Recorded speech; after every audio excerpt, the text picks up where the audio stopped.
Muita paz a todos, que Deus nos abençoe.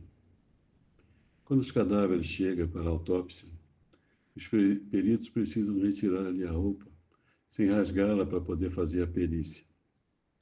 Há um caso de um professor que havia sido assassinado fazia 3 semanas e enterrado com o próprio uniforme a uma certa distância do local onde morava, onde residia.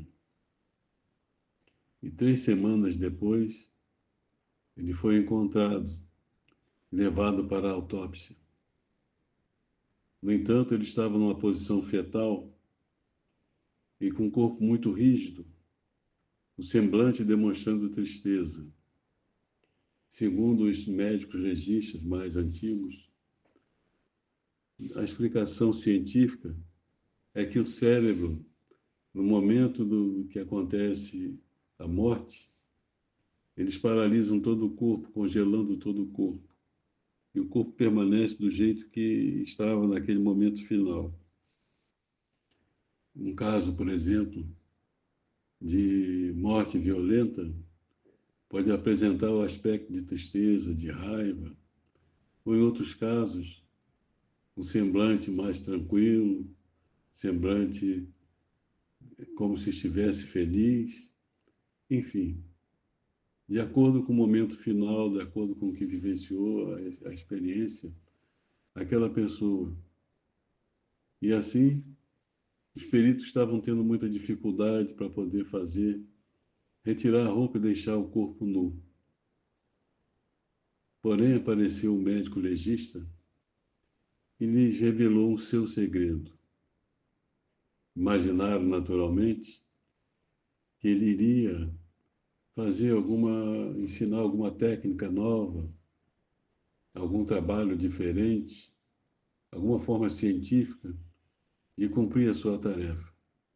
No entanto, todos ficaram espantados quando perceberam que ele começou a conversar com o cadáver. Você já está aqui, meu amigo, disse ele. Você já foi encontrado. Sua família nunca deixou de te procurar. Eles querem zelar pelo seu bem, querem que você fique bem. E preciso que você me ajude para poder liberá-lo e você ir com a sua família. E assim, os outros médicos ficaram espantados quando perceberam que o corpo começou a relaxar.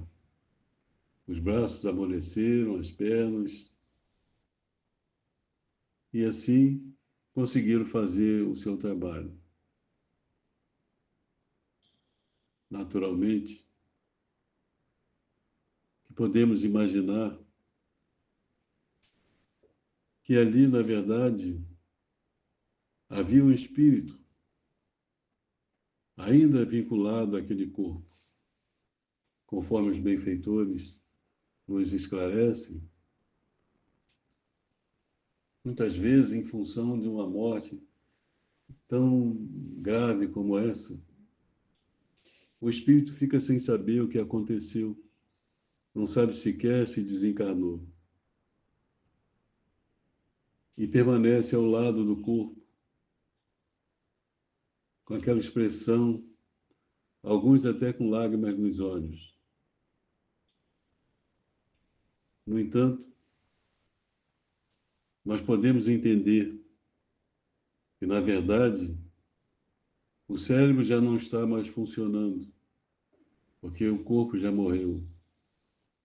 E então, não há possibilidade dele comandar o resto do corpo para relaxar, para amolecer, permitindo que alguém possa lhes falar, conforme o médico conversou.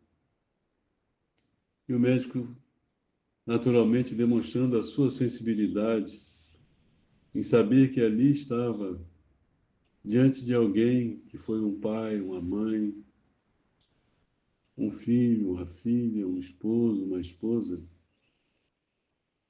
que precisa ser tratado com dignidade.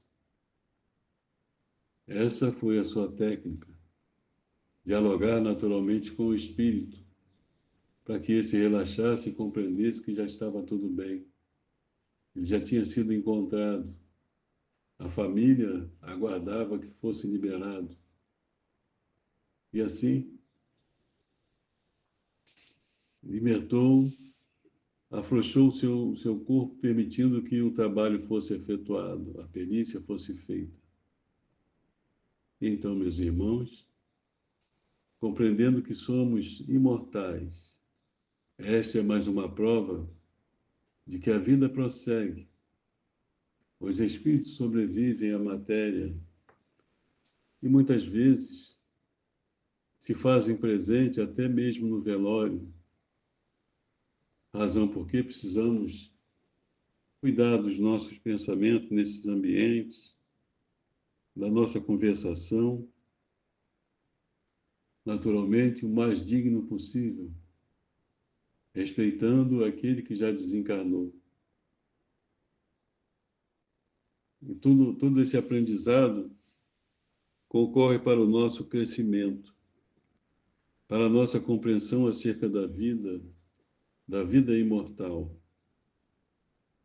para que nos desvencilhemos do mal, dos maus pensamentos, das influências inferiores, sabendo valorizar as oportunidades que Deus nos oferece, de crescimento, de paz, para transformarmos-nos a cada dia mais.